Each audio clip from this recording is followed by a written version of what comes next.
Hello everyone. In this video, we are going to see a new AWS update where Amazon TimeSync is now available over the internet as a public NTP service. So before we see what is an Amazon TimeSync and why they are available over the internet as a public NTP service. So before that, we want to know why we need to have this particular TimeSync service running for our server operations, right? So basically a consistent and a kind of accurate time reference is critical for any server operations or any processes. Most probably like if we are having any system logs which contains timestamp, right, to determine whether any problems are occurred or any system reboot have happened. So on those scenarios, these time related events are much more beneficial. And also consider like what happen if the time is not set correctly, right? When an organization, if I am going to make a request using the AWS CLI or AWS SDK, this NTP service will sign the request on our behalf, and the instance date and time, if it is not set correctly, the date may not match the requested date, and obviously the AWS will reject the request. Like if I am going to make a request using CLI or SDK. So here in this update, what is Amazon is offering is Amazon already offering like kind of a service called Amazon TimeSync, which can be accessed from any of the EC2 instances and can be used by other AWS services also. So this particular service will provide an accurate measurement of the current time according to the global UTC time standard, that is which is coordinated via the NTP protocol, that is network time protocol, using a set of satellite links and atomic reference clocks in each AWS region. So this specific Amazon time sync will automatically relaxes the leap seconds added to the UTC. So as we said, an Amazon time sync service, right? So what is this Amazon time sync service is giving for us? Is basically available via an NTP protocol at the IPv4 address like 169.254.169.123. And what are all its features they are providing is it doesn't needed any internet access and no need to configure any security group rules or an ACLs to allow the access.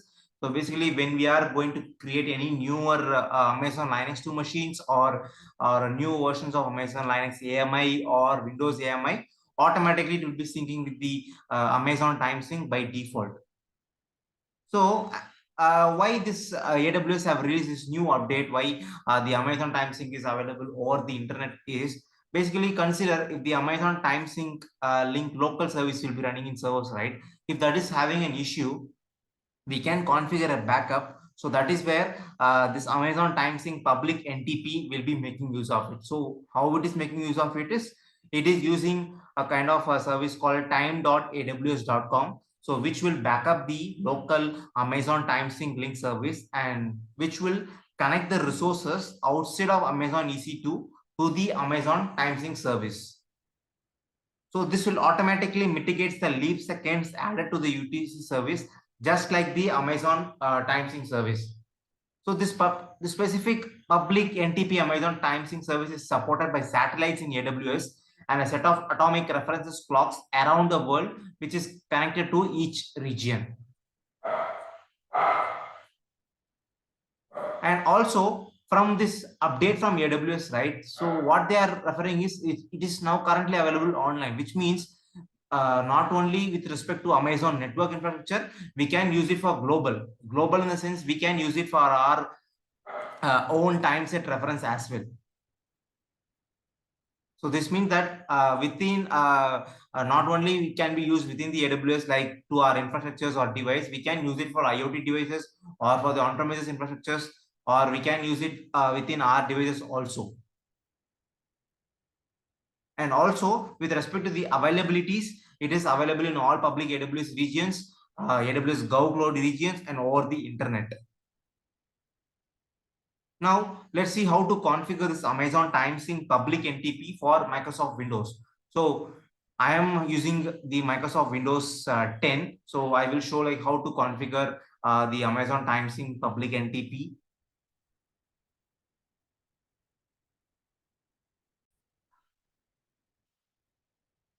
So to configure the Amazon timesync public NTP for the Windows, so just you need to click on Windows icon and go for control panel and click on open, and you can click on date and time. And once you click on date and time, you can see internet time option. So you can click on internet time. So this is currently it is being synchronized with time.windows.com. So which is all settings from the Microsoft's Windows. So if you want to do the change, you can click on change settings. So you need an administrator privilege. So I have an administrator privilege, and you can see it's synchronizing with our internet time server. So here you need to update it with time.aws.com. And once you updated the server, click on update now. So it will be synchronizing with time.aws.com. So here you can see our clock has been successfully synchronized with the server time.aws.com. And you can click on OK, and you can click on OK. So here you can see it is running with the our own AWS, the time server time.aws.com. And here, if the specific Windows device, if it is connected with the domain controller, then we need to update in respect to the domain controller settings to have a change for this NTP settings. So as I said, it cannot be used for the computer which is part of a domain. Like so, what we need to do is like in this case, it synchronizes the time with the domain controller. So controllers can be configured to use the Amazon TimeSync public NTP. So in this video, we have successfully configured the Amazon TimeSync public NTP for the Microsoft Windows, and I have written a blog also in Hashnote. I have given the link in the description. You can have a look to get a deep understanding about the Amazon TimeSync public NTP. Thanks for watching this video.